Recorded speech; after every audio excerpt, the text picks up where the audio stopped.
Applications for specialized units require certain physical standards. Detective Ray Harrison's voice carried the dismissive tone of someone who'd made up his mind before the conversation began. His eyes barely lifted from the personnel file, spread across his desk as he delivered what he clearly considered a routine rejection. The SWAT team isn't the place for someone with your limitations. Maria Santos stood perfectly still in the doorway of the cramped police station office, her slight frame casting barely a shadow in the harsh fluorescent lighting. Before we jump back in, tell us where you're tuning in from, and if this story touches you, make sure you're subscribed, because tomorrow I've saved something extra special for you. At 5 feet 4 inches and barely 130 pounds, she understood why seasoned officers might question her capabilities. What they couldn't see was the steel that had been forged in circumstances far more demanding than any training scenario they could design. "I meet all the departmental requirements," she replied quietly, her voice steady despite the familiar sting of judgment. "My test scores exceed minimum standards in every category." The words hung in the air between them, factual and unadorned, carrying no pleading or defensiveness that might invite further dismissal. Harrison finally looked up, his weathered face bearing the skeptical expression of a 20-year veteran who'd seen too many rookie officers overestimate their abilities. "Look, Santos, I'm sure you're competent at regular patrol work, but SWAT operations require a different kind of officer. When bullets start flying and lives hang in the balance, we need people who can handle the physical and mental pressure. No offense, but you don't exactly inspire confidence in high-stress situations." The irony of his statement wasn't lost on Maria, though she kept her expression neutral. If only he knew about the high-stress situations she'd already navigated. The split-second decisions that had saved lives, the pressure that had forged her into something far more dangerous than her appearance suggested. But that knowledge remained locked away, protected by clearance levels and classifications that didn't translate to civilian law enforcement credentials. "I appreciate your time, Detective," she said, offering a slight nod that acknowledged the decision without accepting its validity. As she turned to leave, her movements displayed the fluid precision of someone whose muscle memory had been shaped by training far more intensive than the academy could provide. The grace in her step spoke of countless hours spent moving through spaces where noise meant death and hesitation meant failure. Harrison returned to his paperwork, already forgetting the small woman who'd just left his office. His coffee had grown cold while he delivered his verdict, and he grimaced at the fire's bitter taste as he took a sip. Outside his window, the city's afternoon rhythm continued unchanged, unaware that opportunity had just walked away in sensible shoes and a department-issued uniform that hung loose on her compact frame. Maria Santos had learned long ago that being underestimated was often an advantage, though she'd never expected to encounter such dismissive attitudes within her own department. The transition from her previous life to patrol officer had required careful navigation of assumptions and expectations that seemed designed to minimize her potential contributions. Each day brought new reminders that her colleagues saw only what they chose to see, filtering their perceptions through preconceptions about what strength looked like. Her patrol partner, Officer Jake Morrison, embodied the department's prevailing attitude toward female officers with his mixture of protective condescension and benign neglect. During their shifts together, he consistently positioned himself as the lead in any situation that might involve physical confrontation, stepping in front of her with the automatic assumption that she'd need his protection. His intentions weren't malicious, but they reflected a worldview where women in law enforcement were acceptable as long as they knew their place. "You did good back there with that domestic call," he'd say after she'd successfully de-escalated a volatile situation through careful communication and psychological insight. Sometimes talking works better than force. The implied message was clear. Talking was her domain. while the serious business of law enforcement remained his responsibility. The pattern had established itself during her first week on the job, when a routine traffic stop had escalated into a pursuit that ended with the suspect barricaded in an abandoned building.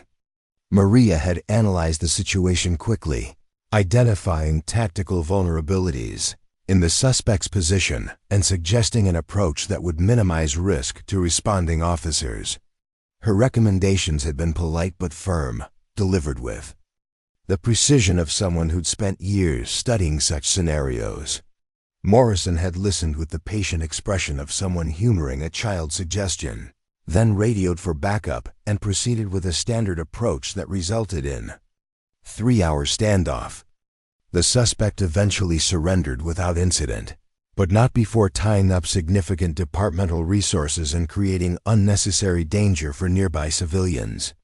Maria had watched the drawn-out resolution with the quiet frustration of someone who knew a better way existed but lacked the authority to implement it. Similar incidents had accumulated over the months, each one reinforcing the perception that she was competent but unremarkable, capable of handling routine assignments, but unsuited for the department's more demanding roles. Her arrest record was solid, her report writing exemplary, and her interactions with the public consistently professional. She'd never missed a shift, never failed to back up a fellow officer, and never given supervisors reason to question her dedication or reliability. Yet when promotional opportunities arose or specialized assignments became available, her name never appeared on the short list of candidates. The reasons were always perfectly reasonable and impossible to challenge directly. She lacked experience. In high-pressure situations, she hadn't demonstrated leadership potential.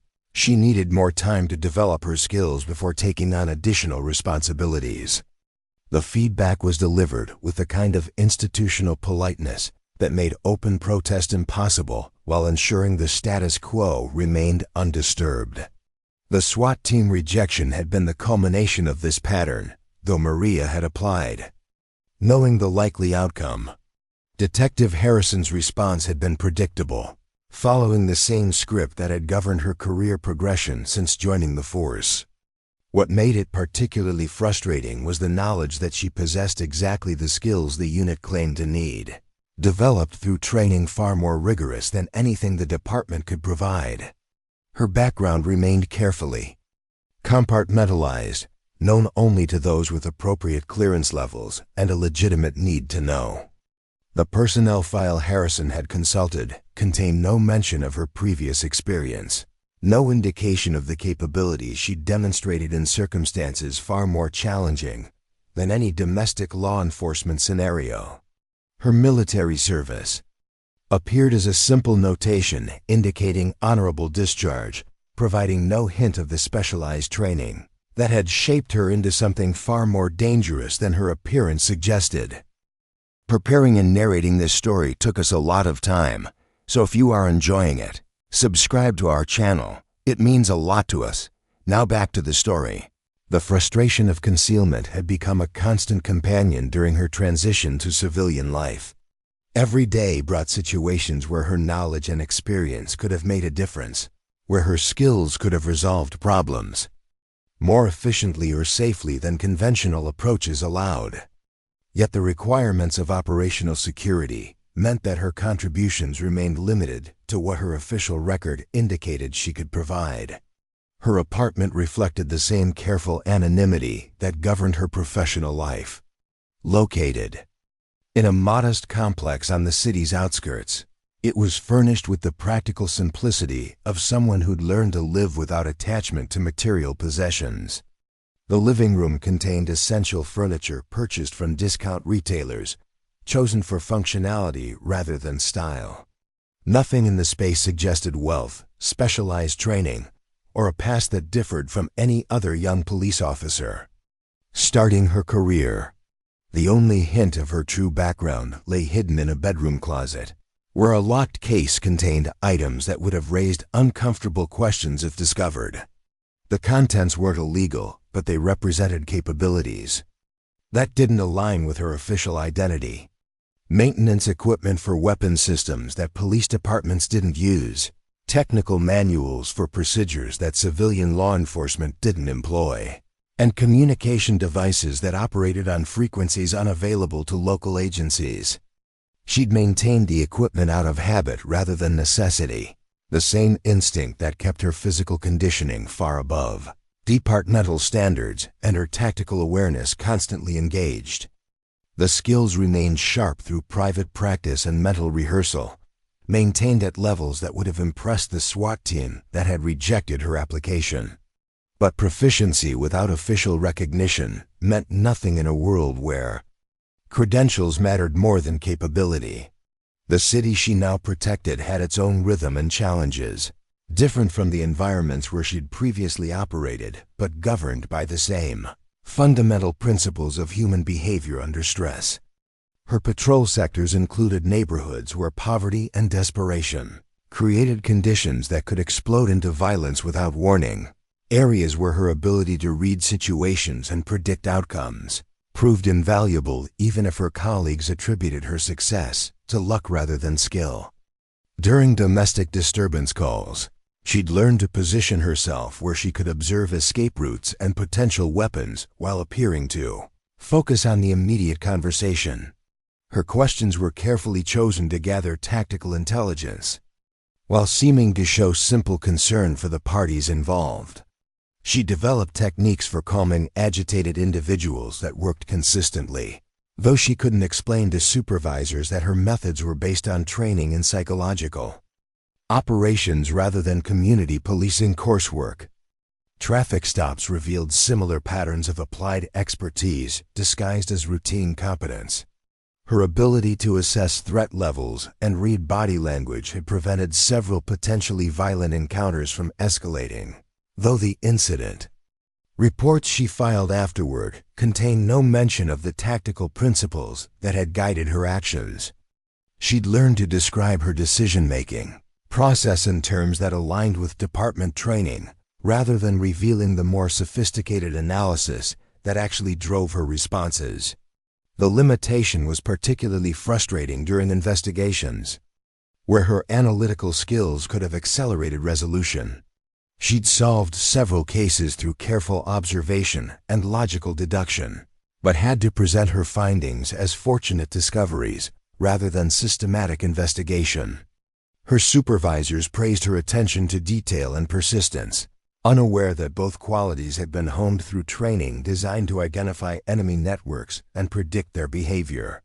Her fellow officers had gradually accepted her as a reliable partner, though their respect remained qualified by assumptions about her limitations. They appreciated her thoroughness and dependability, but continued to treat her as junior personnel despite her demonstrated competence. The dynamic was maintained through subtle interactions that reinforced hierarchy without requiring explicit acknowledgement of the power structure that kept her in subordinate roles. Morrison's protective instincts represented the more benign version of this dynamic, expressing itself through gestures that positioned him as the experienced officer guiding a promising but inexperienced colleague. He'd insist on taking point during building searches, handling interviews with potentially dangerous suspects, and making tactical decisions during high-stress situations.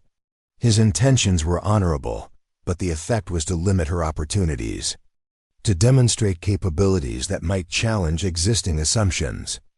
Other officers were less subtle in their dismissal, particularly those who viewed female colleagues as affirmative action hires rather than legitimate law enforcement personnel. They'd make comments about physical standards being lowered to accommodate women, about the risks of relying on partners who might not be able to provide backup during violent encounters, about the natural limitations that made certain assignments inappropriate for female officers. Maria had learned to navigate these attitudes without direct confrontation, understanding that challenging them openly would only reinforce perceptions about her inability to handle pressure. Instead, she'd focused on building a reputation for reliability and competence that gradually earned grudging respect from all but the most prejudiced colleagues. Her strategy was to demonstrate value through consistent performance, rather than demanding recognition through argument. The approach had succeeded to the extent that her presence on the force was no longer questioned, though her potential remained. Severely underestimated. She'd achieved acceptance within the narrow parameters that the department was willing to extend to female officers, but breaking through those limitations required opportunities that weren't being offered. The SWAT team rejection had crystallized her understanding that advancement would require more than exemplary performance within approved roles. Her shift schedules had settled into predictable patterns that allowed her to maintain the physical conditioning and mental sharpness that her background demanded. Early morning runs through the city's park system provided cardiovascular training while allowing her to observe the urban environment from a tactical perspective. The routes she'd chosen offered multiple exit points and sight lines that most joggers would never consider, but which remained second nature to someone trained to think in terms of potential threats and escape routes. Evening sessions at a private gym allowed her to maintain strength and flexibility, without drawing attention to capabilities that exceeded normal police fitness standards. She'd found a facility frequented by serious athletes rather than casual exercisers where her training regimen would appear dedicated but not unusual. The owner was a former military contractor who recognized certain indicators in her movement patterns and training preferences, but respected the unspoken understanding that some backgrounds were better left unexamined. Her apartment's location had been chosen for tactical rather than aesthetic reasons, situated in a building that offered multiple exit routes and sight lines that allowed her to monitor approaches from several directions. The neighborhood was quiet but not isolated, populated by working professionals who maintained regular schedules and predictable behavior patterns. Her neighbors were friendly but not intrusive, the kind of people who'd notice unusual activity but wouldn't ask uncomfortable questions about her own routines. The building's security was adequate but not exceptional, which suited her needs perfectly. She'd supplemented the existing systems with discrete modifications that enhanced her ability to detect unauthorized access without alerting management to the improvements. The enhancements were subtle enough to escape casual notice, but sophisticated enough to provide early warning of potential threats. Her financial situation reflected the same careful balance between capability and appearance that governed other aspects of her civilian identity. Her police salary was adequate but unremarkable, supplemented by savings that couldn't be too large without raising questions about their source. She'd learned to live within parameters that suggested normal career progression rather than revealing resources that might indicate alternative income sources. The transition from her previous life had required careful management of skills and knowledge that had no civilian equivalent. Technical expertise that had been essential in her former role now lay dormant, maintained through private study and mental exercises, but never applied in ways that might reveal its existence. Languages that had been operational necessities were now relegated to personal enrichment, practiced through online courses and foreign films rather than professional applications. Her social life had adapted to the constraints of her new identity, built around relationships that could survive the limitations of compartmentalized existence. She'd learned to maintain friendships without revealing too much about her background, to participate in conversations about career goals and personal history without lying while also avoiding inconvenient truths. The balance required constant attention, but had become second nature through months of practice. Dating had proven particularly challenging, as romantic relationships inevitably involved questions about past experiences and future aspirations that she couldn't answer honestly. She'd learned to deflect personal inquiries with humor and redirect conversations toward topics that didn't require autobiographical details. The few relationships she'd attempted had foundered on the barriers that operational security created, leaving her increasingly isolated despite her professional integration. Her colleagues had gradually stopped inviting her to social events, not from malice but from accumulated evidence that she'd declined most invitations and remain distant even when she attended. The pattern had established itself early in her tenure, when she'd been careful to avoid situations where alcohol might lower inhibitions and lead to inadvertent revelations about her background. Her caution had been interpreted as antisocial behavior rather than necessary operational discipline.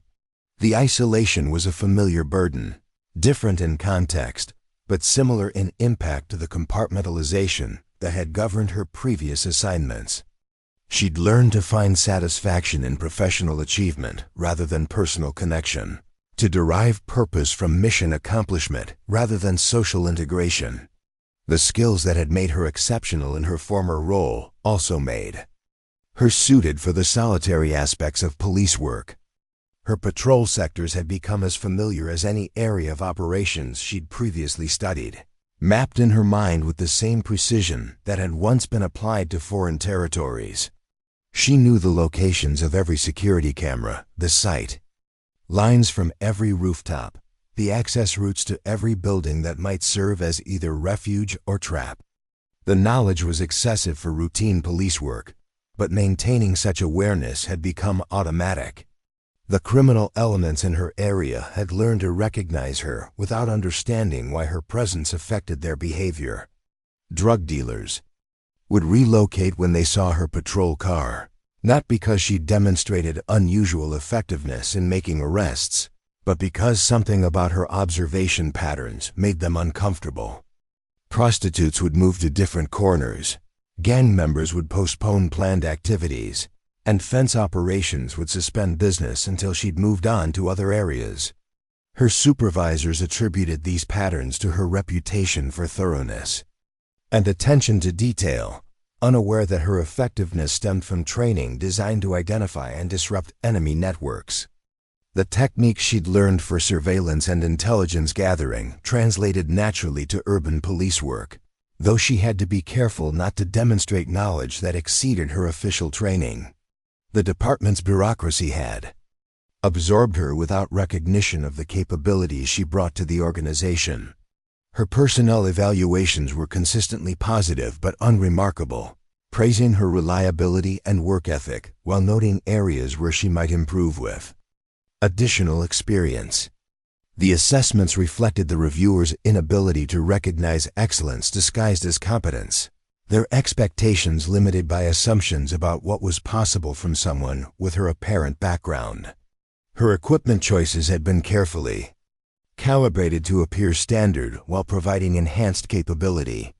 The sidearm she carried was department issued, but maintained to specifications that exceeded factory standards. Her radio and other communication devices had been subtly modified to improve performance without violating regulations. Her patrol car contained additional equipment that appeared to be personal purchases, but actually provided tactical advantages in emergency situations. The modifications were invisible to casual inspection, but would have impressed anyone with appropriate technical knowledge. She'd learned to disguise capability enhancements as personal preferences, explaining superior performance through claims of careful maintenance, rather than revealing expertise that might raise uncomfortable questions. The deception was necessary, but added another layer of complexity to her already compartmentalized existence. Her training continued through private channels, maintained at levels that would have qualified her for roles far more demanding than patrol officer. Physical conditioning, tactical skills, and technical knowledge were all kept current, through careful practice that attracted no attention from colleagues or supervisors. The effort was significant but automatic, the same instinct that had once kept her alive in far more dangerous environments. The city's criminal justice system had provided education in civilian law enforcement that complemented her existing skills without replacing them. She'd learned to navigate constitutional restrictions and procedural requirements that hadn't applied to her previous work, adapting her methods to operate within legal frameworks designed for domestic rather than overseas operations. The transition had been challenging but manageable, requiring patience rather than fundamental changes to her approach. Her courtroom testimony had earned recognition from prosecutors who appreciated her attention to detail and clear presentation of evidence. Defense attorneys had learned to avoid challenging her recollection of events, finding that her memory was both precise and unshakable under cross-examination. Judges had come to expect thorough preparation and professional demeanor from Officer Santos, though they attributed these qualities to good training rather than exceptional background.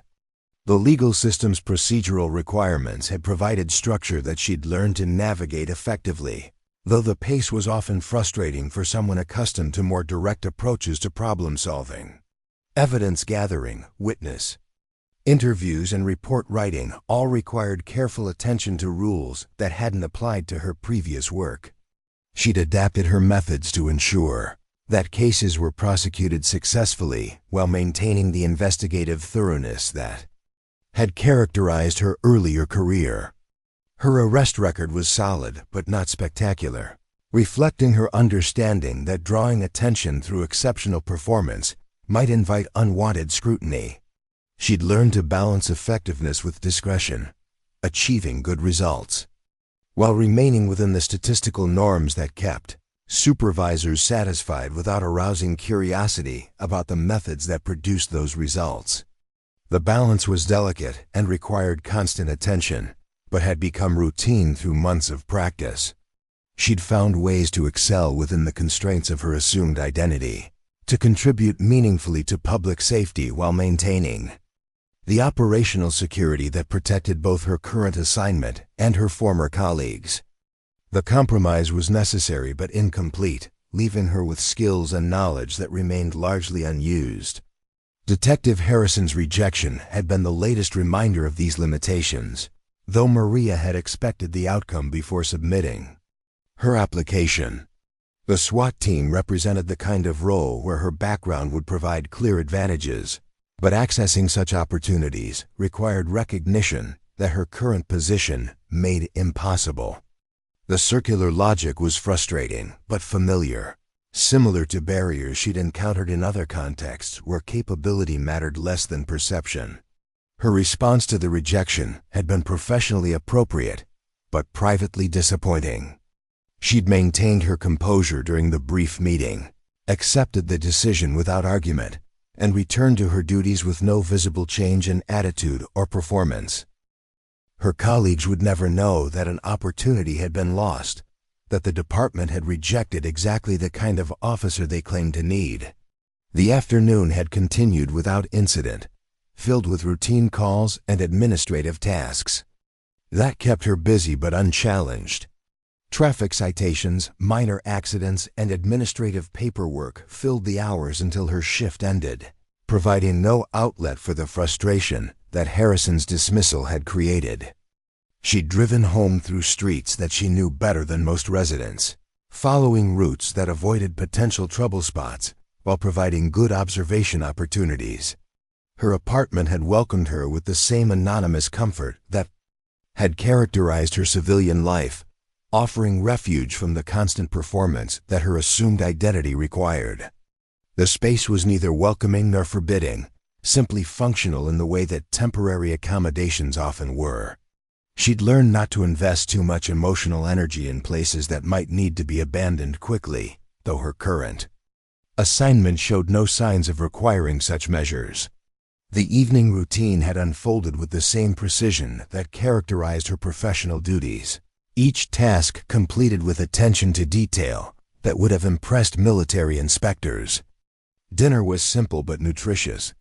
Exercise was focused but not excessive, and personal maintenance was thorough but efficient. The routine provided structure that helped manage the isolation that her compartmentalized existence created. Her sleep had been dreamless and efficient, the rest of someone whose conscience was clear despite the deceptions that governed her daily life. She'd learned to find peace in the knowledge that her service continued in different form, that her skills were being applied to protect people who would never know of her contributions. The satisfaction was private but genuine, sustained by understanding that purpose mattered more than recognition. The next morning had brought another shift, Another day of careful balance between capability and appearance, between what she could do and what she was allowed to demonstrate. The routine was familiar by now, comfortable in its predictability, even as it remained limiting in its scope. She'd learned to find meaning in small victories, to derive satisfaction from problems solved and people helped, even when the solutions couldn't reflect the full extent of her abilities. The radio had crackled with routine communications as she'd prepared for patrol, the familiar voices of dispatchers and fellow officers, providing soundtrack to another day of service that would remain officially unremarkable. She'd checked her equipment with the same thoroughness that had once prepared her for missions where failure meant death, though the stakes now were different, even if the attention to detail remained the same. Her patrol car had started smoothly, the engine responding to her touch with the reliability that proper maintenance ensured. The vehicle was her mobile office, command post, and sanctuary during the long hours that comprised her shift. She'd learned to use the space efficiently, organizing equipment and supplies in ways that maximized accessibility while maintaining the appearance of standard police deployment. The morning briefing had covered routine matters, updates on ongoing investigations, and administrative announcements that affected daily operations. Sergeant Williams had delivered the information with the professional demeanor that characterized his leadership style, ensuring that all officers understood their assignments and responsibilities. His recognition of her consistent performance had been professionally appropriate, but personally unsatisfying, limited by assumptions about what she could contribute. The streets had beckoned with their familiar challenges and opportunities, populated by citizens who depended on her protection, without understanding the capabilities that she brought to their service. Each call would be handled with the same professional competence that had earned her reputation for reliability, though the methods she employed would continue to be constrained by the limitations of her assumed identity. Her radio had activated with the first call of the day, a routine matter that would occupy her attention for the next several hours. The voice of the dispatcher had been calm and professional, providing information that she'd processed with the same analytical precision that had once evaluated intelligence reports in far more dangerous environments. The transition from her previous life to police work had been successful in most respects, though the limitations remained a constant source of frustration. As she'd driven toward the call location, Maria Santos had reflected on the path that had brought her to this moment, the choices that had led her to seek fulfillment through service that could never fully utilize the skills that defined her. The compromise was necessary but incomplete, leaving her with capabilities that remained largely hidden beneath the surface of her carefully constructed civilian identity. The city had surrounded her with its familiar rhythms and challenges, offering opportunities for service that were meaningful even if they couldn't compare to the significance of her former assignments. She'd learned to find purpose in the work that was available rather than mourning the recognition that remained impossible, to derive satisfaction from contributions that would never be fully acknowledged or understood. 3 months after the SWAT team rejection, Maria Santos found herself responding to what initially appeared to be a routine domestic disturbance call on Maple Street. The address belonged to a modest 2-story house in a neighborhood that had seen better days, where peeling paint and overgrown lawns told stories of economic struggle and deferred dreams. Her patrol car rolled to a stop behind the ambulance that had arrived moments earlier, its red and blue lights casting eerie shadows across the gathering crowd of neighbors. The scene that greeted her was more complex than the dispatcher's initial report had suggested.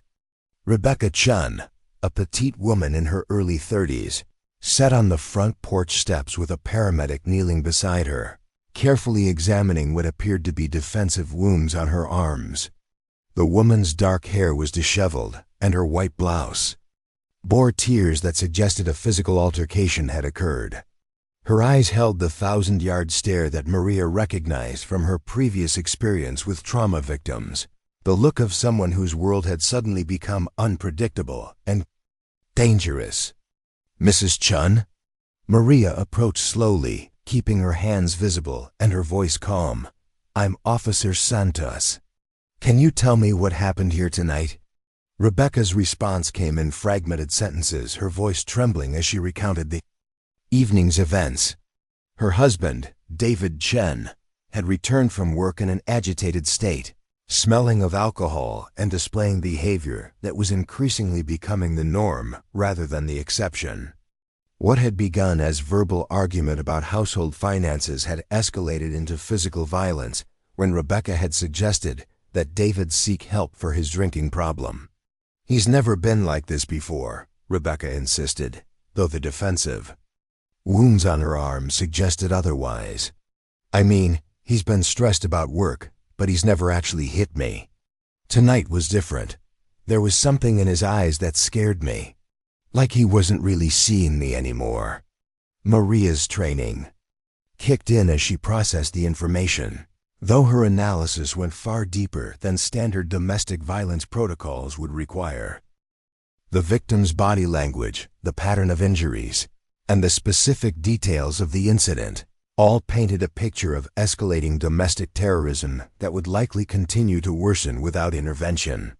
Her experience with psychological profiling allowed her to recognize the behavioral patterns that indicated imminent danger, though she had to frame her concerns in terms that aligned with standard police procedure.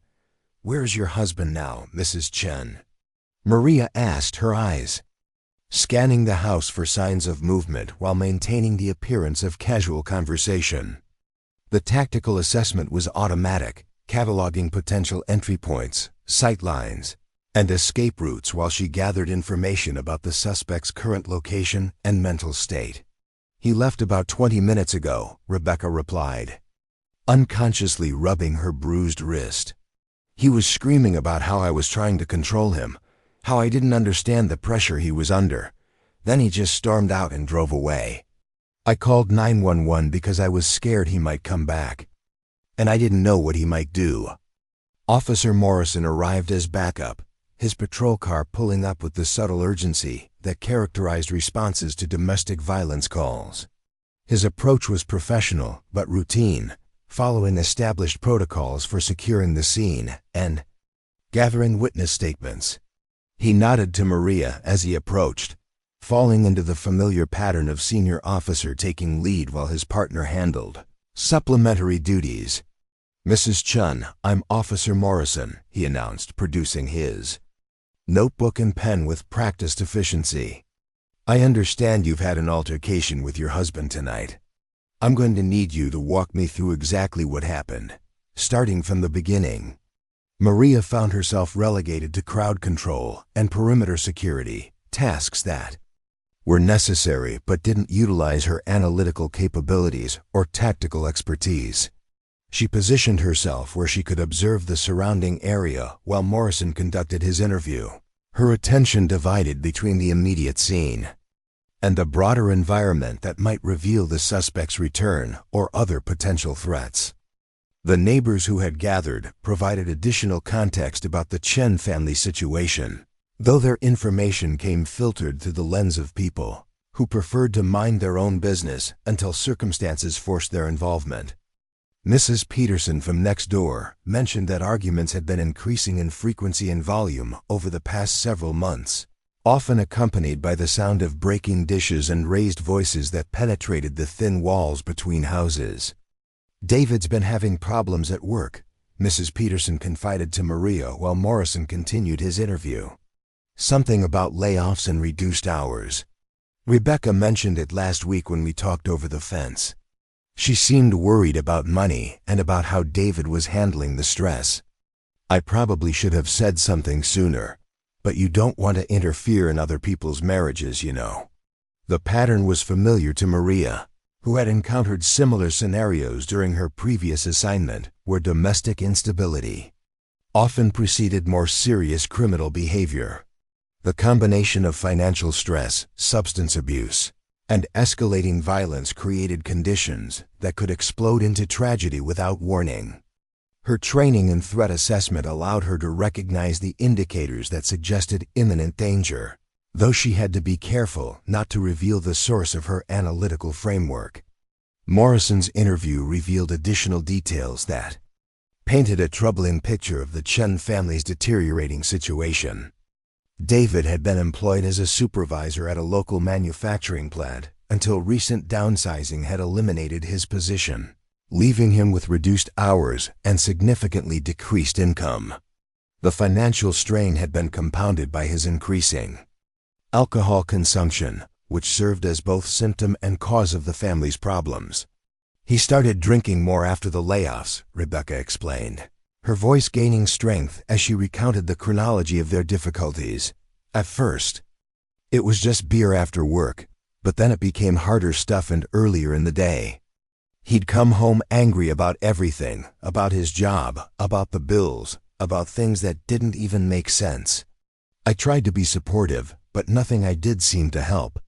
The escalation pattern was textbook, though Maria couldn't share her recognition of the warning signs without explaining how she'd learned to identify them. Her previous experience with domestic terrorism and insurgent behavior had taught her to recognize the psychological progression that led from frustration to violence, from isolated incidents to systematic abuse. The skills were directly applicable to civilian law enforcement, but their source remained classified. Did your husband ever mention specific threats or plans? Maria asked, stepping closer to the conversation while maintaining her peripheral security role. Sometimes when people are under stress, they say things about what they might do if situations don't improve. Rebecca's response revealed the depth of her fear and the extent of David's deteriorating mental state.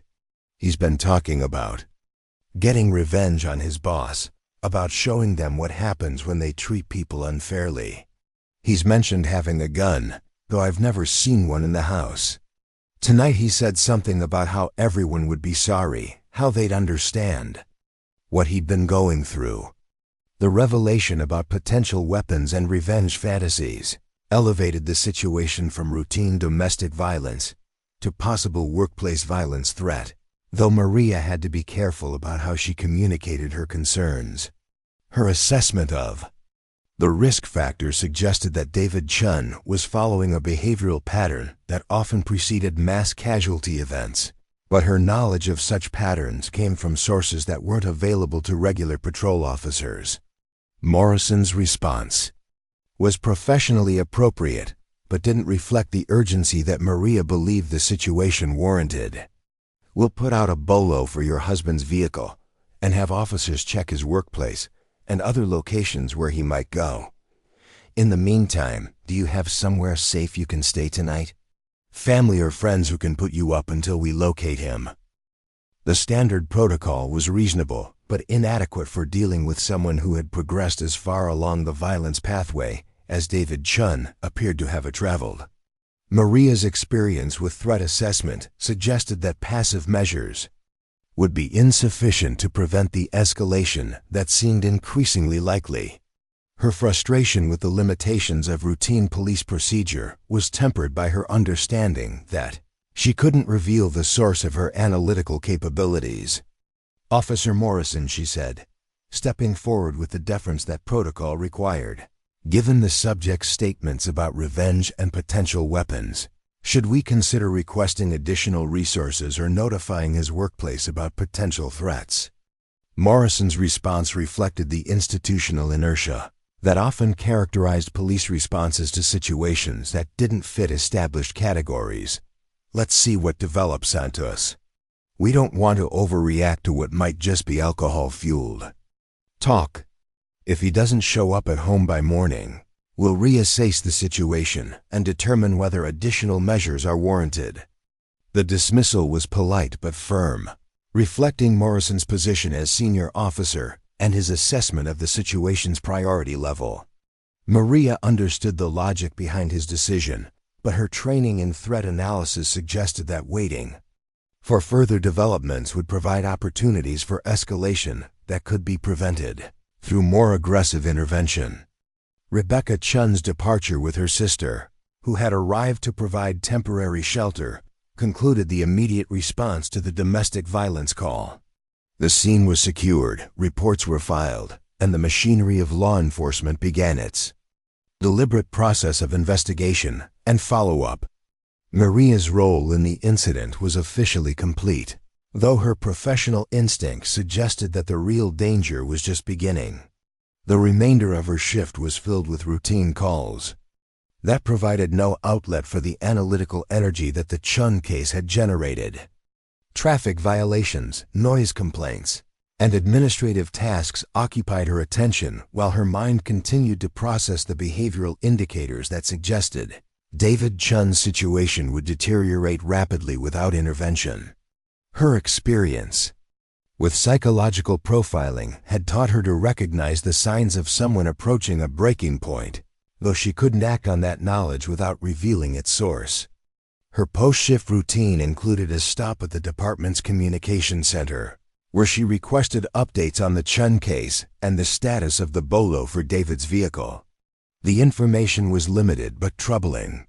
No sightings of the suspect had been reported, and his cell phone appeared to be turned off or disabled. His credit cards showed no recent activity, and his known associates had not been contacted. The pattern suggested someone who was either hiding or preparing for action that required operational security. Dispatch logs revealed that Rebecca Chun had called twice more during the evening, both times reporting suspicious sounds around her sister's house that had turned out to be false alarms.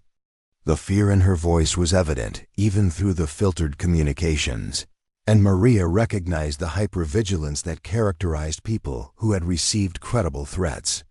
Her sister's address was in a different patrol sector, which limited Maria's ability to provide additional security without appearing to overstep her assigned responsibilities.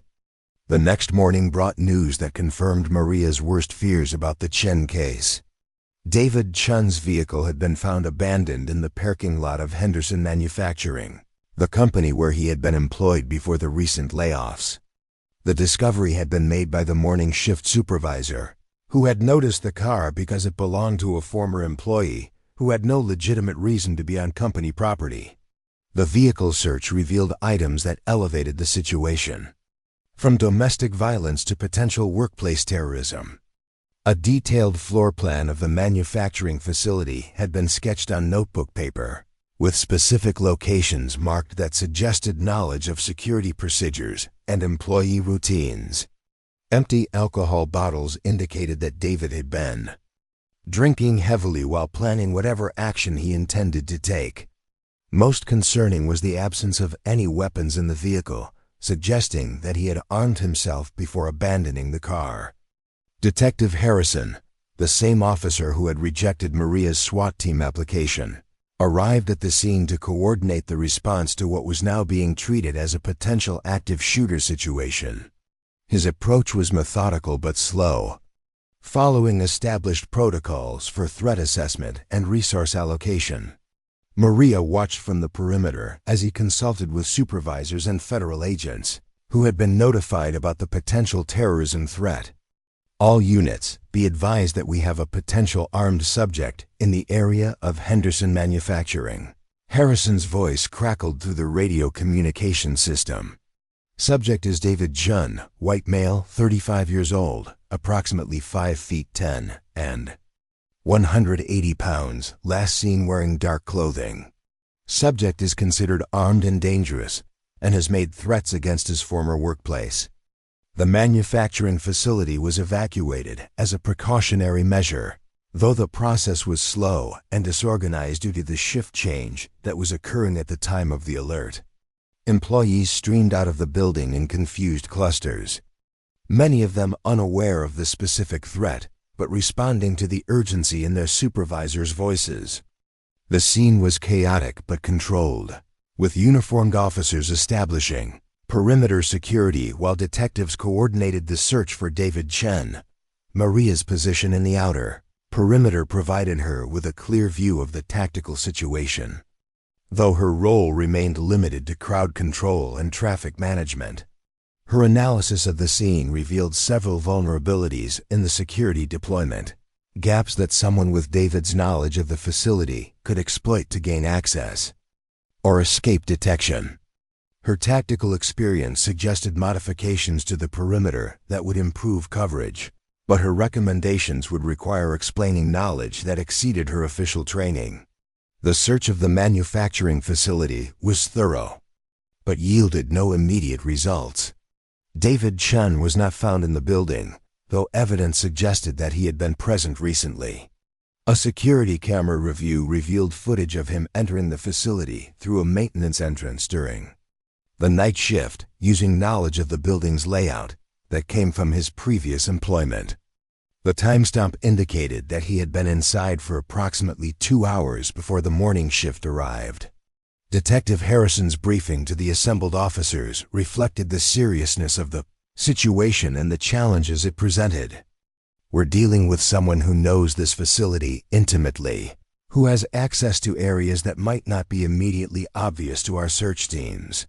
He's demonstrated preparation and planning, which suggests that whatever he's planning to do, he's thought it through carefully."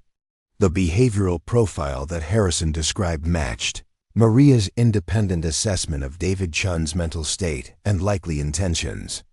His combination of personal grievances, detailed planning, and apparent access to weapons created conditions that could result in significant casualties if he succeeded in implementing whatever plan he had developed. The situation required tactical response capabilities that exceeded the resources of routine patrol units. "I'm requesting SWAT team deployment," Harrison announced, his decision reflecting the escalation of the threat level. "We need specialized personnel who can handle this type of situation, officers who are trained for high-risk entries and armed confrontation. This is exactly the kind of scenario that requires their expertise." The irony of Harrison's request was not lost on Maria, who understood that she possessed exactly the skills that the situation demanded, but had been denied the opportunity to demonstrate them. Her tactical training and experience with armed suspects would have been invaluable in the current situation, but her official position limited her to support roles that didn't utilize her capabilities.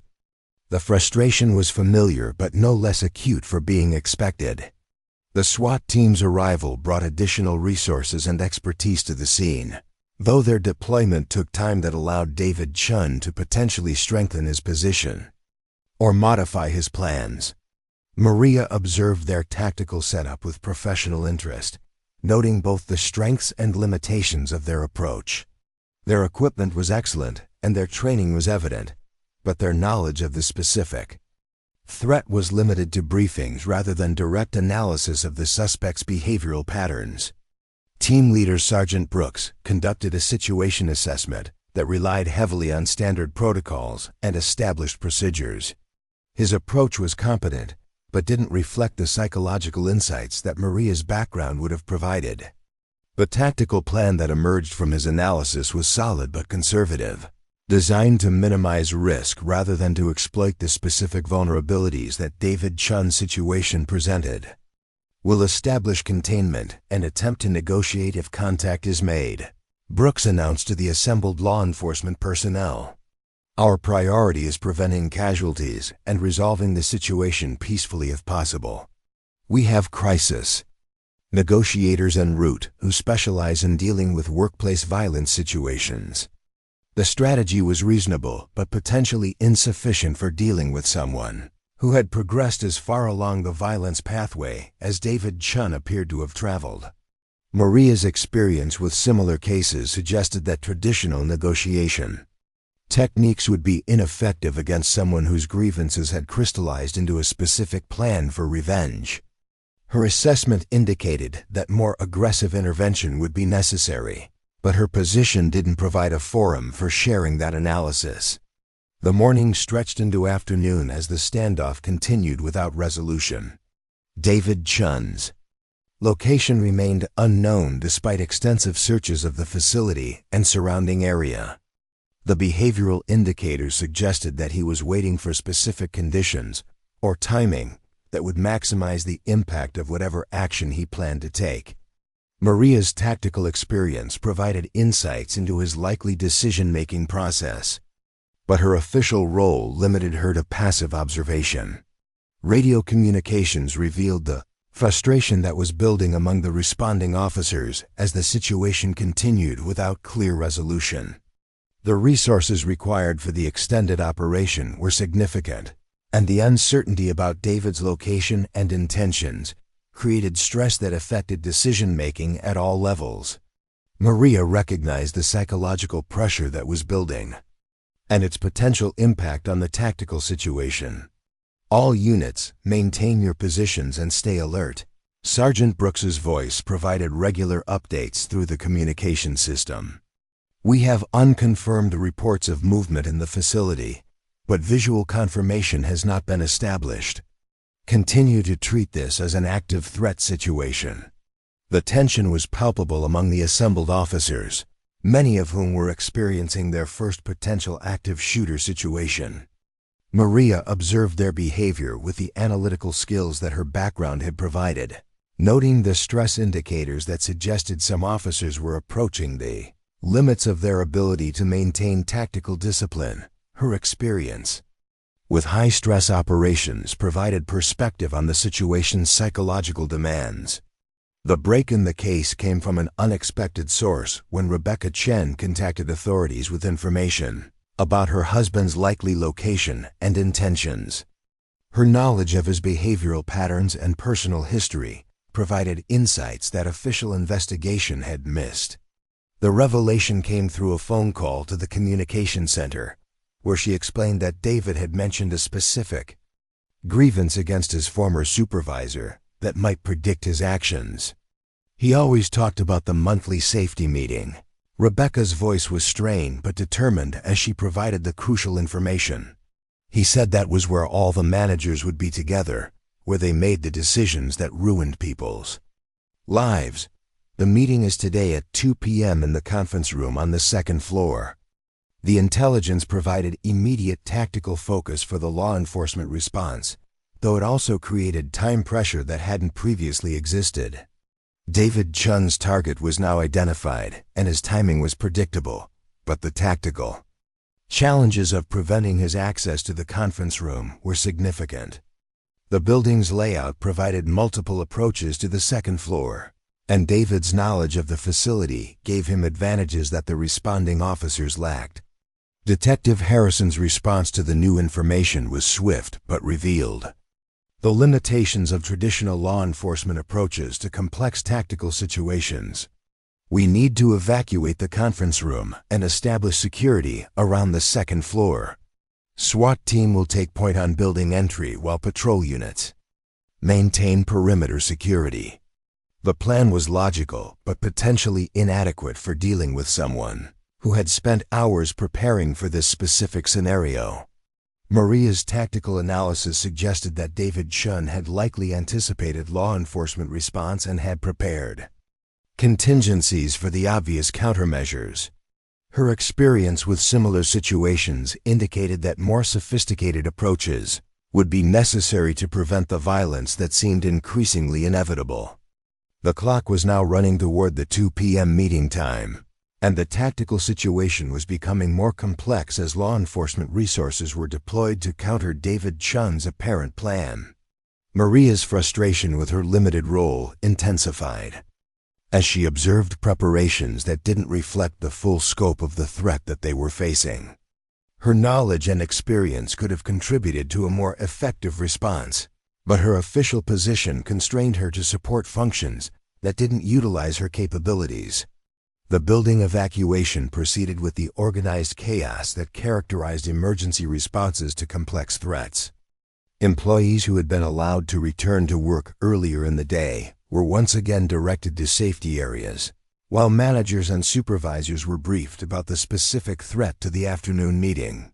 The process was professional but time-consuming, and Maria recognized that the delay was providing opportunities for David Chun to modify his plans or strengthen his position. Radio traffic intensified as the 2 p.m. deadline approached, with units reporting their positions and readiness levels. The SWAT team had established entry points and prepared for building penetration, while patrol units maintained security cordons and evacuation routes. The deployment was comprehensive, but revealed the coordination challenges that characterized multi-unit operations under time pressure. All units, we have 15 minutes until the target meeting time. Sergeant Brooks's voice provided regular updates that tracked the approaching deadline. Continue to maintain positions and be prepared for immediate action if the suspect is located. Remember that our primary objective is preventing casualties, not apprehending the suspect. The priority was appropriate, but potentially insufficient for dealing with someone who appeared committed to carrying out his plan regardless of law enforcement response.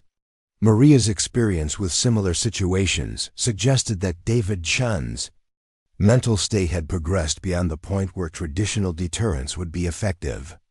Her assessment indicated that direct intervention would be necessary, but her position provided no opportunity to influence the tactical approach.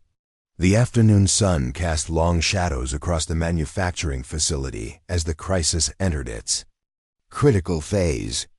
Maria remained at her assigned position in the outer perimeter, watching as specialized units prepared for what appeared to be an inevitable confrontation. Her training and experience provided insights into the tactical situation that could have improved the response, but her official role limited her to passive observation of events that she understood better than many of the officers who were directing the operation. The radio crackled with final preparations as the clock approached the moment when David Chun's plan would likely be implemented. The law enforcement response was professional and comprehensive, but Maria recognized that it was based on assumptions about the suspect's capabilities and intentions that might prove to be dangerously inaccurate. Her experience with similar situations suggested that the next few minutes would test everyone's skills and reveal whether the current approach was adequate for the threat they were facing. As 2 p.m. approached, the tension among the assembled officers was palpable, and Maria found herself calculating the tactical options that would be available if the situation deteriorated beyond the current response capabilities. Her training provided frameworks for analyzing complex threat situations, but her official position prevented her from contributing to the decision-making process that would determine the outcome of the crisis. The stage was set for a confrontation that would test the limits of conventional law enforcement response to sophisticated threats. Maria's role remained officially limited to support functions, but her mind was already processing the tactical challenges that lay ahead and the skills that would be required to resolve them successfully. The situation was about to escalate beyond the capabilities of routine police work, and everyone involved would soon discover whether their training and preparation were adequate for the challenge they were facing. The explosion shattered the afternoon quiet at exactly 1:47 p.m., 13 minutes before David Chun's intended target meeting.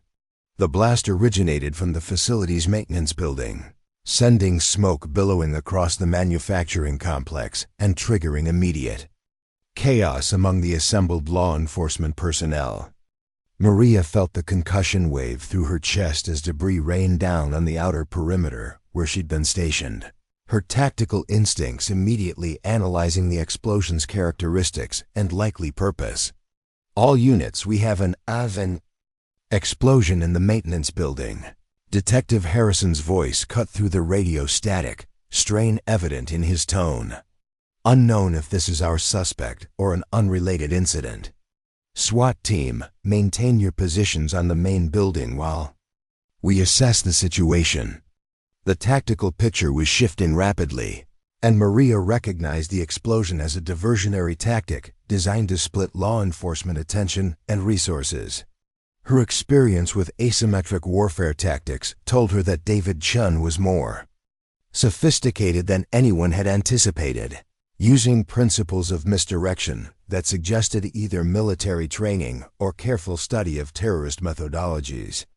The timing was too precise to be coincidental, occurring just before the critical window when maximum law enforcement focus should have been on the conference room. Smoke began pouring from multiple points around the facility as secondary fires erupted, creating visual cover that would make surveillance and target identification significantly more difficult. Maria watched as patrol units were diverted to fire suppression and evacuation assistance, exactly the kind of resource dispersal that would benefit someone trying to penetrate the facility's security perimeter. Her analytical framework processed the developing situation with growing alarm as she recognized the sophistication of Chun's operational planning.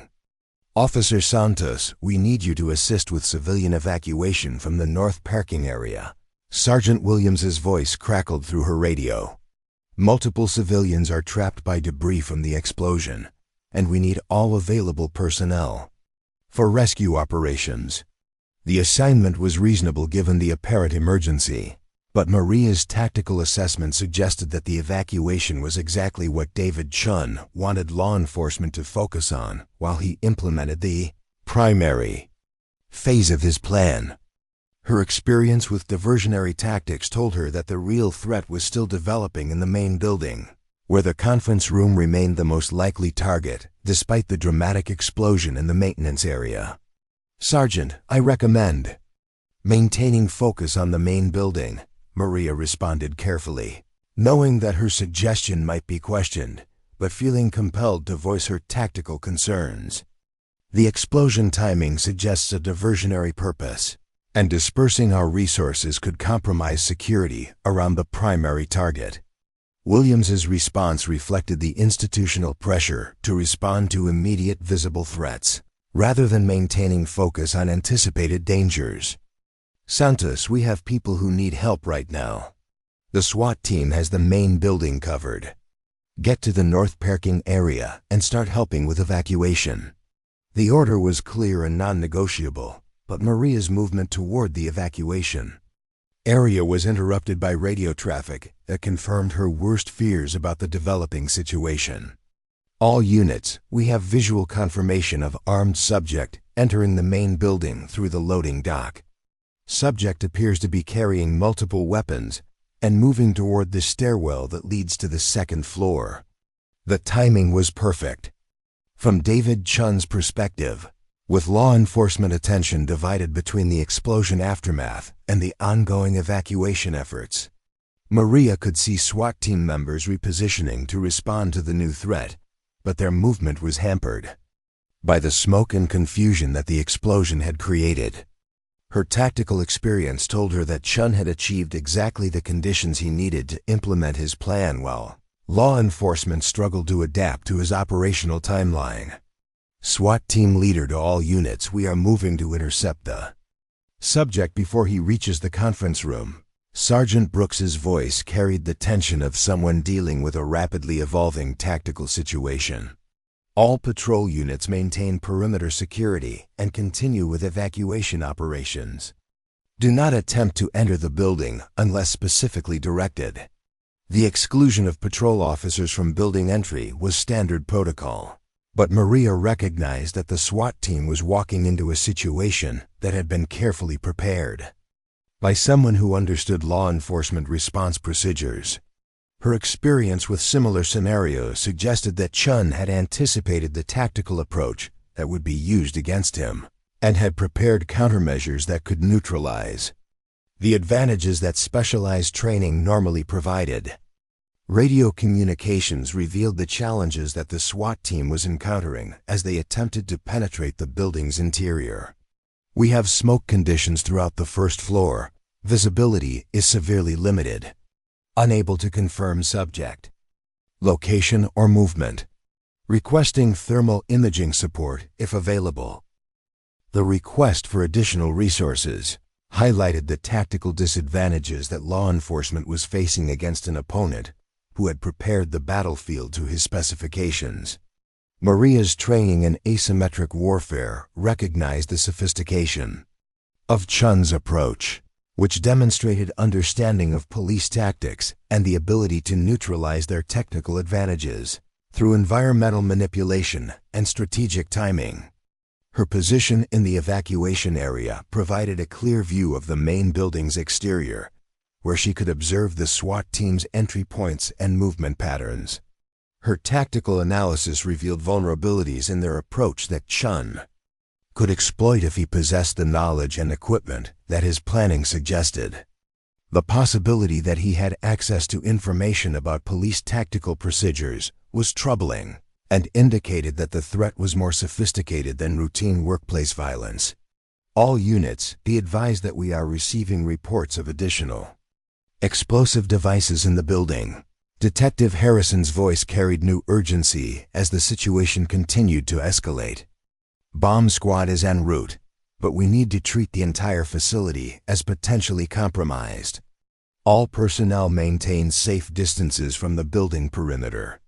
The revelation about additional explosives fundamentally changed the tactical equation, transforming the situation from armed confrontation to potential mass casualty event. Maria's experience with improvised explosive devices told her that Chun's planning had extended far beyond simple revenge against his former supervisors, evolving into a complex operation designed to cause maximum damage to the facility and personnel who responded to the crisis. The evacuation of civilians from the North Parking area proceeded with increasing urgency as the scope of the threat became clear. Maria assisted with moving injured personnel to safety while maintaining her analytical focus on the developing tactical situation in the main building.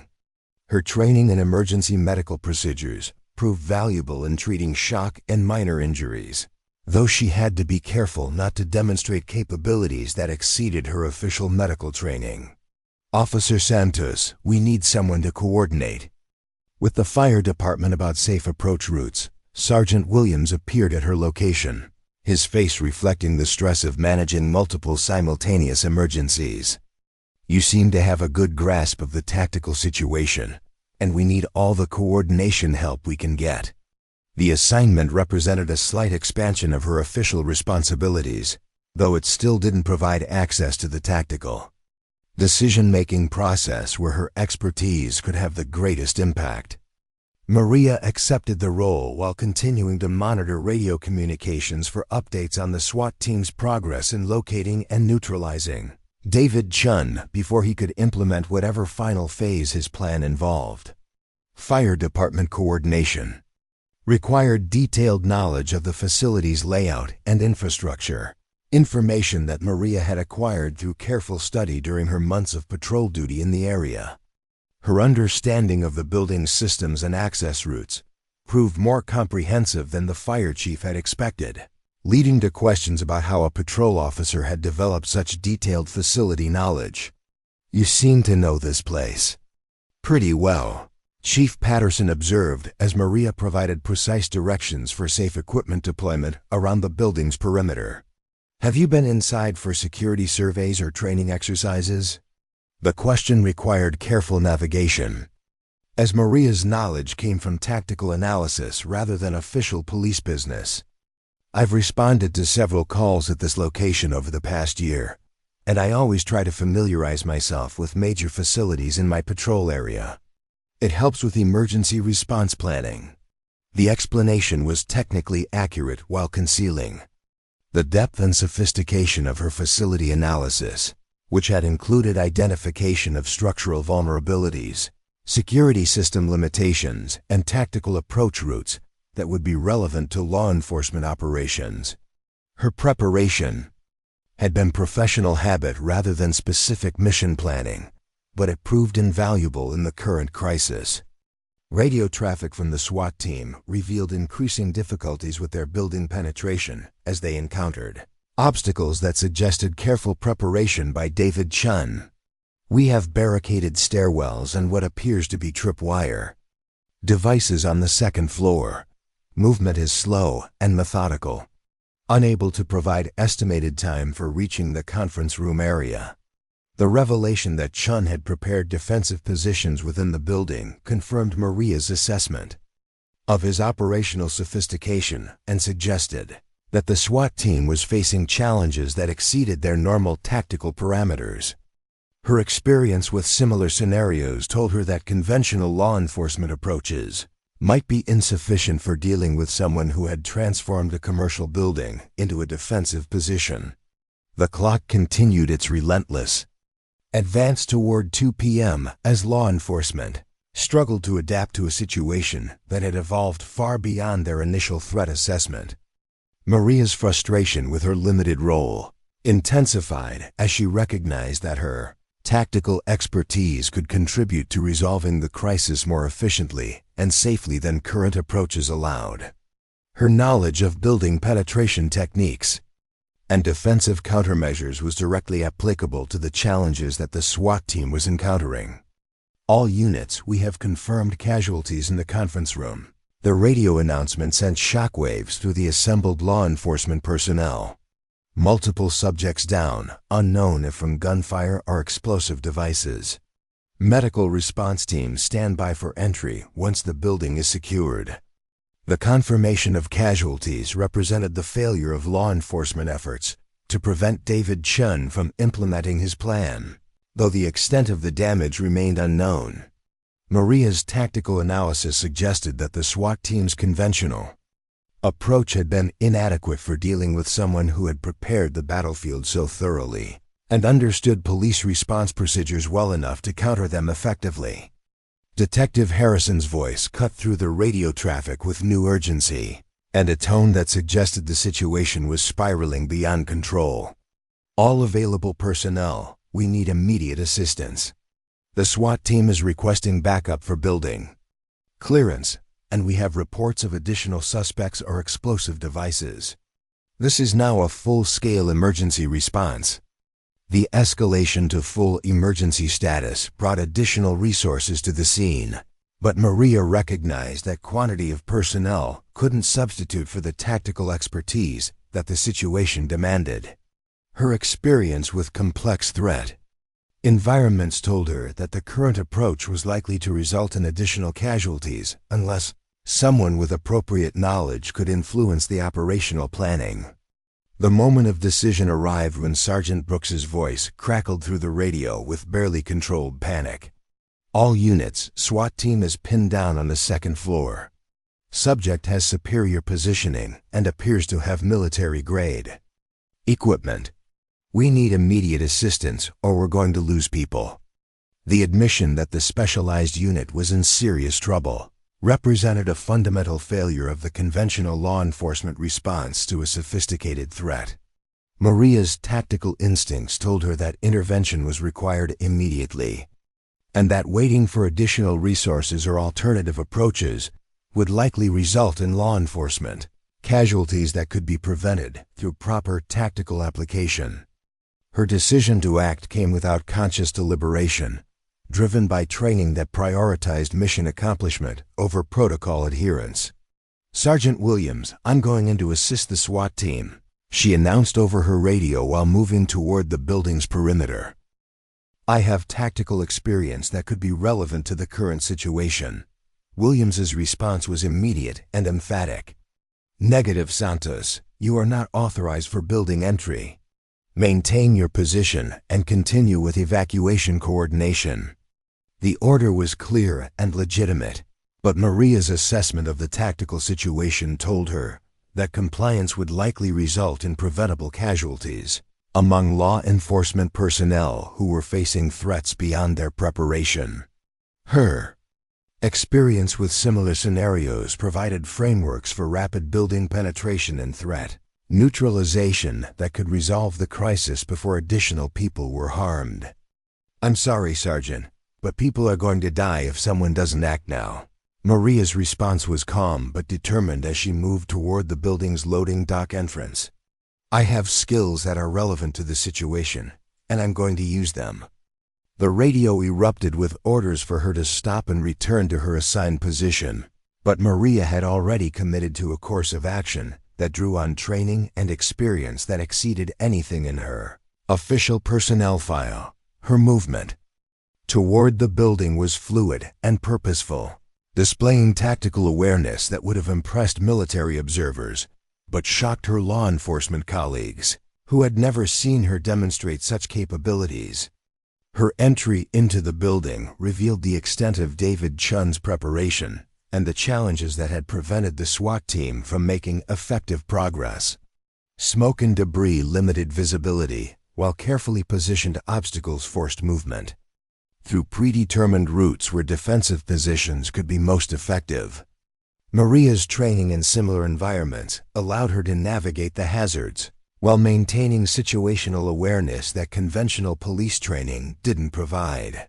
The sound of gunfire from the second floor indicated that the confrontation between Chun and the SWAT team was ongoing, though the tactical advantage clearly lay with someone who had prepared the battlefield and chosen the timing of engagement. Maria's movement through the building was silent and efficient, utilizing techniques for stealth advancement that were far more sophisticated than standard police procedures. Her first contact with the SWAT team came when she reached the stairwell, where Sergeant Brooks and 2 officers were pinned down by accurate fire from Chun's prepared position.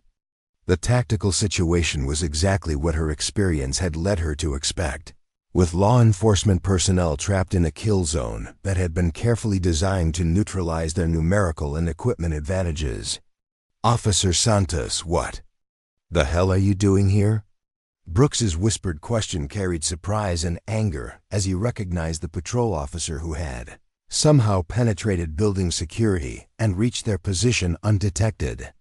"You're not authorized for tactical operations." Maria's response was delivered while she analyzed the tactical situation and identified options for breaking the stalemate that had developed. "Sergeant, I have experience that's relevant to this situation. I can neutralize the threat, but I need you to trust me and follow my lead." The claim was extraordinary coming from a patrol officer, but the desperate circumstances of their position made Sergeant Brooks willing to consider options that he would normally reject without consideration. "What kind of experience are you talking about, Santos? This isn't a training exercise." Maria's explanation was necessarily brief given the tactical urgency of their situation, but it provided enough information to establish her credibility without revealing details that remained classified. "I have specialized training in building penetration and threat neutralization. I can't explain the source right now, but I can resolve this situation if you'll let me." The gunfire from Chun's position intensified as he apparently detected movement in the stairwell, forcing the SWAT team members to take cover behind inadequate protection that wouldn't withstand sustained fire from military-grade weapons. Maria's assessment of their position confirmed that conventional tactics would be insufficient to dislodge Chun from his prepared defensive position without significant law enforcement casualties. "Brooks, we don't have time for full explanations." Maria's voice carried authority that surprised everyone present, including herself. "Chun has positioned himself where your standard approaches won't work. I can get behind him, but I need you to provide covering fire when I signal." The plan she outlined was simple but required tactical coordination that exceeded normal patrol officer capabilities. Her proposed route through the building's service areas would allow her to reach Chun's position from an unexpected direction. But success depended on timing and technical skills that she couldn't explain without revealing classified information about her background. Sergeant Brooks's decision to trust her came from desperation rather than confidence, but his tactical experience told him that their current situation was unsustainable and that conventional solutions had already failed. "All right, Santos, but if this goes wrong, we're all going to pay for it. What do you need from us?" Maria's movement through the building's service corridors demonstrated capabilities that amazed the SWAT team members who could observe her progress through thermal imaging equipment. Her navigation was precise and silent, utilizing knowledge of building systems and structural features that allowed her to reach Chun's position without detection. The technical skills she displayed were far beyond anything that patrol officer training provided. Her approach to Chun's defensive position revealed the sophistication of his preparation and the accuracy of her tactical assessment. He had created a killing field that would have been effective against conventional police tactics, but his positioning left him vulnerable to approaches that utilized building infrastructure in ways that his planning hadn't anticipated. The confrontation that followed lasted less than 90 seconds, but demonstrated Tactical skills that redefined everyone's understanding of Officer Maria Santos's capabilities. Her movement was fluid and decisive, utilizing techniques for close-quarters combat that neutralized Ching's weapons advantages through superior positioning and timing. The engagement was over before Chun could adapt to the unexpected approach that had compromised his carefully prepared defensive position. When the gunfire stopped, Sergeant Brooks and his team found David Chun unconscious and securely restrained, his weapons removed and his explosive devices safely disabled. Maria stood over him with professional calm, displaying none of the stress or excitement that would be expected from someone who had just completed her first tactical operation. Her demeanor suggested experience with similar situations that her official record didn't reflect. Subject is secure. Maria's radio call was matter-of-fact and precise. Building is clear of active threats. Medical assistance required for conference room casualties and suspect detention. The aftermath of the engagement brought immediate questions about how a patrol officer had demonstrated capabilities that exceeded those of specialized tactical personnel. Maria's explanation would need to balance operational security requirements with the legitimate need for accountability that her actions had created. The skills she had revealed couldn't be easily concealed or explained through conventional police training. Detective Harrison's arrival at the scene brought the same skeptical expression that had characterized his rejection of her SWAT team application, though now it was tempered by confusion about what he had witnessed. "Santos, I need to understand exactly what happened here and how you acquired the skills that made it possible." The question that Maria had been anticipating since her decision to intervene was now unavoidable, and her response would determine whether her carefully constructed civilian identity could survive the scrutiny that her actions had created. The moment of truth had arrived, and everyone present would soon learn exactly who Officer Maria Santos really was. The silence in the Henderson Manufacturing conference room was deafening as Detective Harrison stared at Maria Santos, who stood calmly beside the unconscious David Chun. The tactical vest she had somehow acquired during the operation bore no departmental insignia, and her movements displayed a precision that spoke of training far beyond anything the police academy provided. The questions in Harrison's eyes were the same ones reflected in the faces of every law enforcement officer present. "Officer Santos," Harrison began, his voice carrying the weight of authority and confusion, "I need you to explain exactly what just happened here. How does a patrol officer with 18 months on the force single-handedly neutralize a threat that had our SWAT team pinned down?" Maria's response came with the measured calm of someone who had anticipated this moment since her decision to intervene. "Detective, I have specialized training that's relevant to tactical situations like this one. I can provide you with the details you need, but some of the information will require verification through federal channels." The reference to federal involvement sent ripples of surprise through the assembled officers, none of whom had suspected that their quiet colleague might have connections that extended beyond local law enforcement. Sergeant Brooks, still processing what he had witnessed during the building assault, stepped forward with the directness that characterized his leadership style. "Santos, what you did in there wasn't patrol officer work. That was military-level tactical operations. Where did you learn those skills?" His question carried professional respect mixed with the bewilderment of someone whose assumptions about a colleague had been completely shattered. Maria's explanation began with the careful precision of someone who had prepared for this revelation while hoping it would never be necessary. "My background prior to joining the department included specialized training in counterterrorism operations. I can't provide specific details about my previous assignments, but I can confirm that my experience includes situations similar to what we faced here today."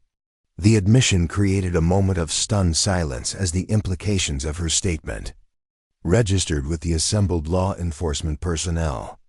Counterterrorism operations represented a level of expertise that exceeded anything in their collective experience, and the casual way she mentioned such background suggested depths of knowledge that none of them had imagined. Detective Harrison's response reflected the institutional skepticism that governed police attitudes toward extraordinary claims. Santos, you're telling me that you have counterterrorism training, but you applied for a patrol position and never mentioned this background during your hiring process? The question touched on the fundamental challenge that Maria had faced. During her transition to civilian law enforcement, her previous work remained classified at levels that precluded discussion even with law enforcement colleagues, creating a situation where her most relevant qualifications couldn't be disclosed through normal channels. Detective, my previous work was conducted under security classifications that limited my ability to discuss it during the standard hiring process. I can provide you with contact information for people who can verify my background, but those conversations will need to happen through appropriate channels. Her offer to provide verification represented a significant departure from the operational security that had governed her civilian identity, but the circumstances of her intervention had made continued concealment impossible. The skills she had demonstrated couldn't be explained through conventional police training, and attempts to maintain her cover story would only create additional complications. Captain Jennifer Walsh, who had arrived at the scene as the incident commander, approached with the analytical demeanor that had characterized her rise through the department's ranks. Her assessment of the situation was complicated by the contradiction between Maria's official record and the capabilities she had just demonstrated. Officer Santos, I've reviewed your personnel file extensively, and there's no indication of the kind of training you're describing. Your application listed military service, but nothing that would suggest counterterrorism expertise. How do you explain this discrepancy?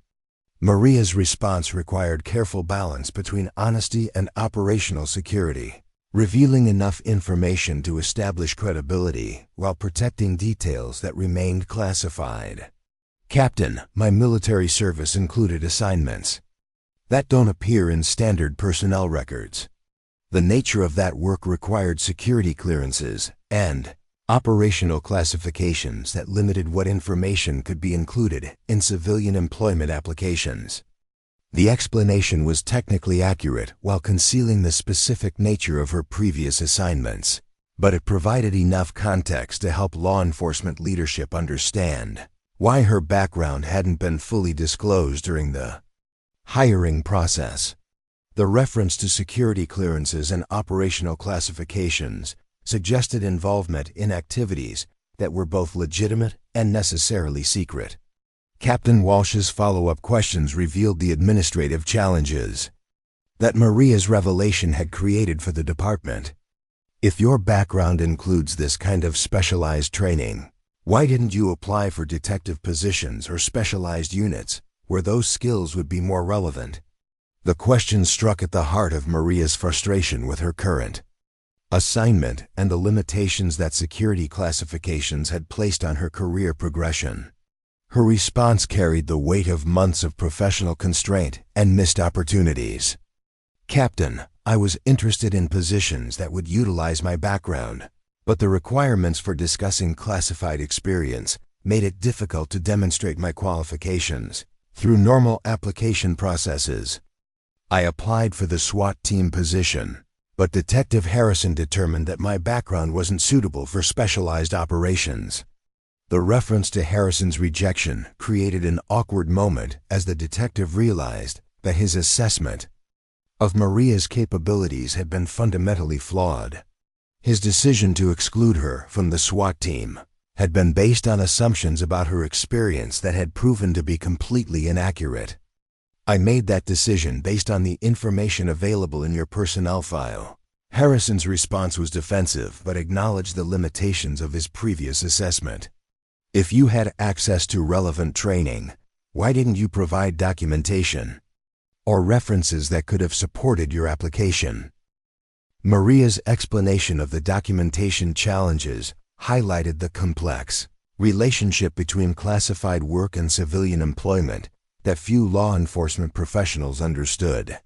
Detective, The agencies I worked with don't provide standard employment references or training certificates. Verification of my background requires contact with people who have appropriate security clearances and authorization to discuss classified assignments. Her willingness to provide such contacts represented a significant commitment to transparency that would necessarily involve federal agencies in the verification process. The step was irreversible and would likely result in detailed scrutiny of her transition to civilian law enforcement. Sergeant Brooks, who had witnessed Maria's tactical performance firsthand, approached the conversation with the practical perspective of someone who had seen the results of her training. Santos, whatever your background is, what you did today saved lives. The SWAT team was in serious trouble, and your intervention prevented casualties that seemed inevitable. His professional assessment carried weight with the assembled officers, who recognized that the tactical situation had been resolved more efficiently and safely than conventional approaches would have allowed. The practical results of Maria's intervention were undeniable, regardless of questions about her background or the circumstances of her previous non-disclosure.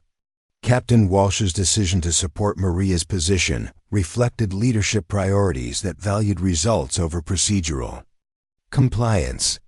Officer Santos, your actions today demonstrated exceptional courage and skill. While we'll need to address the administrative issues surrounding your background disclosure, your performance under pressure has been exemplary. The support from department leadership provided Maria with the professional backing she needed to navigate the complex aftermath of her revelation. The combination of demonstrated competence and willingness to provide verification created conditions where her previous non-disclosure could be understood as necessary rather than deceptive. The verification process that followed involved conversations with federal agencies that confirmed Maria's background while maintaining appropriate security boundaries. The details of her previous assignments remained classified, but her qualifications for specialized law enforcement roles were established through official channels. Detective Harrison's apology came privately, delivered with the humility of someone who had learned that his initial assessment had been based on incomplete information. Santos, I made assumptions about your capabilities that were completely wrong. Your SWAT team application should have been evaluated differently, and I take responsibility for that oversight. The acknowledgement represented personal growth for Harrison and provided Maria with the professional recognition she had been seeking since joining the department. The vindication was satisfying but came at the cost of the anonymity that had previously protected her from unwanted attention. The departmental response to Maria's revelation included immediate reassignment to positions that could utilize her specialized training. Her new role as a tactical operations specialist provided opportunities to apply her background while maintaining the service orientation that had motivated her transition to civilian law enforcement. The Henderson manufacturing incident became a case study in the value of diverse backgrounds within law enforcement agencies, demonstrating how unconventional experience could provide solutions to problems that challenge traditional approaches. Maria's intervention had prevented what could have been a significant tragedy, while establishing new protocols for recognizing and utilizing specialized skills among department personnel. Her integration into the SWAT team was seamless, with her tactical expertise quickly earning the respect of colleagues who had initially been skeptical of her capabilities. The unit's performance improved significantly with her addition, and her training contributions enhanced the overall tactical readiness of the department. The personal cost of her revelation was offset by the professional satisfaction of being able to apply her skills in service of public safety. Maria's work with the SWAT team provided the challenging assignments she had been seeking while maintaining the sense of purpose that had motivated her career change. David Chun's prosecution benefited from Maria's tactical testimony, which provided detailed analysis of his sophisticated planning and operational capabilities. Her expert witness testimony helped establish the seriousness of the threat and the necessity of the tactical response that had prevented additional casualties. The case resolution brought closure to the Henderson manufacturing incident while establishing precedents for handling similar threats in the future. Maria's intervention had demonstrated the value of unconventional approaches to complex tactical situations and the importance of recognizing specialized skills regardless of their source. Rebecca Chun's gratitude was expressed through personal letters that acknowledged Maria's role in preventing her husband's plan from claiming additional victims. The recognition from crime victims provided validation that transcended professional advancement and reinforced Maria's commitment to public service. The department's recognition of Maria's contributions included commendations and advancement opportunities that reflected her true capabilities rather than the limitations of her assumed identity. Her career progression accelerated as her background became an asset rather than a liability in her law enforcement work. The transformation from underestimated patrol officer to recognized tactical expert represented both professional vindication and personal fulfillment for Maria Santos. Her willingness to risk her carefully constructed civilian identity had resulted in opportunities to serve at the level her training had prepared her for. The Henderson manufacturing incident had lasted only a few hours, but its resolution had changed Maria's life permanently. Her decision to intervene had revealed capabilities that could no longer be concealed, leading to recognition that made her previous frustrations seem like necessary preparation for the moment when her skills would be most needed. Years later, Maria would reflect on the irony that her rejection from the SWAT team had led to circumstances where her intervention saved the lives of the officers who had initially excluded her. The experience had taught her that true recognition came not from credentials or applications, but from willingness to act when action was required. Her story became inspiration for other officers who possessed unconventional backgrounds or specialized skills that might not be immediately recognized through standard evaluation processes. The lesson was clear: capabilities matter more than credentials when lives hang in the balance. The city she now served with full recognition of her abilities had been protected by someone whose true qualifications had been hidden in plain sight. Maria Santos had learned that sometimes the most valuable contributions come from those who are initially underestimated, and that opportunity often arrives in the form of crisis that demands the very skills that others had dismissed. Up next, you've got 2 more standout stories right on your screen. If this one hit the mark, you won't want to pass these up. Just click and check them out.